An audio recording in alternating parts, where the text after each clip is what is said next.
इसी से विषय से जुड़ा हुआ एक बात और आपके प्रकाश में लाना चाहता हूं। हम क्यों कहते हैं कि वोट चोरी की सरकार जमीन चोर होती है? बिहार का बच्चा बच्चा घर घर में लोग ये जानते हैं कि पिछले कई महीनों से वरन कई सालों से यह हल्ला हो रहा था, सर्वे होगा सर्वे होगा।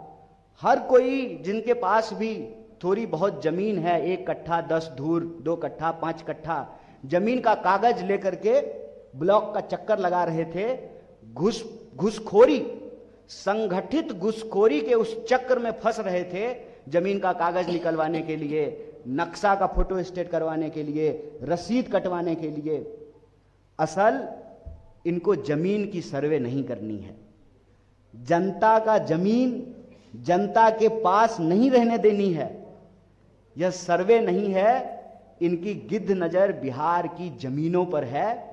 सर्वे के माध्यम से यह पता किया जाए कि कहां कहां गैर मजरूआ जमीन है, और लठैत की तरह, अपने दोस्तों की लठैत की तरह सरकार जो है, जिनके पास भी कागज में थोड़ी बहुत गड़बड़ी हो, मोटेशन नहीं हुआ हो, बाबा 3 भाई थे, दादा 3 भाई थे, तो तीसरा का हिस्सा कहाँ है, बहन की शादी हो गई, कोई विधवा है, समय पर रसीद नहीं कटा है, उन जमीनों को कब्जा करके शासन प्रशासन जो हमारे टैक्स के पैसे से चलती है, उसका डंडा इस्तेमाल करके उन जमीनों को अपने दोस्तों को सौंपने की ये पूरी मुहिम चलाई जा रही है। हम मांग रहे हैं नौकरी, और हमारे ही माँ बाप के पैसे के टैक्स के पैसे से सरकार जो चलती है, जो पुलिस प्रशासन को डंडा मिलता है, जो वेतन मिलता है, जो भत्ता मिलता है, वही नौकरी मांग रहे विद्यार्थियों के कंधे पे, उनकी पीठ पे जो है चलाई जाती है। यह पूरा का पूरा जो भ्रष्टाचार है, इस भ्रष्टाचार को हम लोग उजागर कर रहे हैं। हमारे समय में भी, कांग्रेस के समय में भी ठेके दिए जाते थे, पावर प्रोजेक्ट बनाया जाता था, MOU साइन होता था, लेकिन यह निष्पक्ष प्रतियोगिता नहीं है।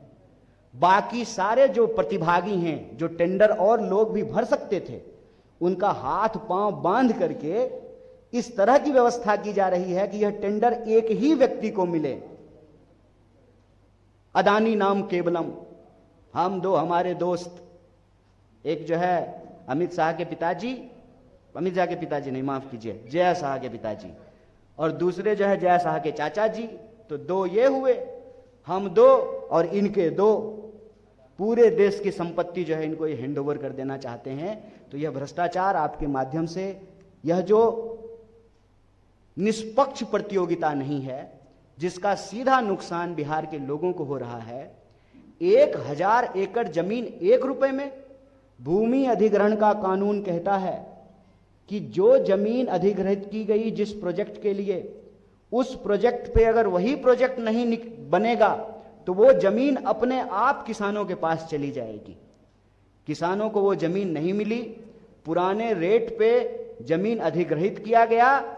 देखिए कितना मजेदार है, किसान को पुराने रेट पे मुआवजा देकर के जमीन अधिग्रहित किए, और दोस्त को नए रेट पे, मनमाने रेट पे जो है उनको जमीन हैंडओवर कर दी गई। किसान को जमीन मिलेगा पुराने रेट पे, और अदानी जी को प्रति यूनिट फिक्स रेट मिलेगा नए दर पे। जनवरी में जो MOU हो रहा है दूसरे राज्यों में, तो 3.5 रुपए प्रति यूनिट, और बिहार में 6.5 रुपए प्रति यूनिट। 1 रुपया भी अगर कम पे, 5 रुपया पे भी होता तो 56,000 करोड़ का बचत होता बिहार का। तो सवाल यह है कि 1 रुपए में 1000 प्रति एकड़ जमीन क्यों दी गई? जो 1 लाख करोड़ का बचत है बिहार का, उसको दोस्त की तिजोरी में पहुंचाने का प्रबंध क्यों किया गया? और फिक्स रेट पर, मनमाने रेट पर जो ये MOU साइन हुआ है, या जो प्रोजेक्ट साइन हुआ है, उसमें जो 1 रुपया भी कम होता तो 56,000 करोड़ रुपए का बचत होता। तो ये बचत की चपत यह सरकार क्यों लगा रही है, ये पक्ष हम आपके सामने रख रहे हैं, और इस दावे को दोहरा रहे हैं कि वोट चोरी से बनी सरकार जमीन चोर है, मुनाफा खोर है, बचत चोर है। बहुत बहुत शुक्रिया, बहुत धन्यवाद।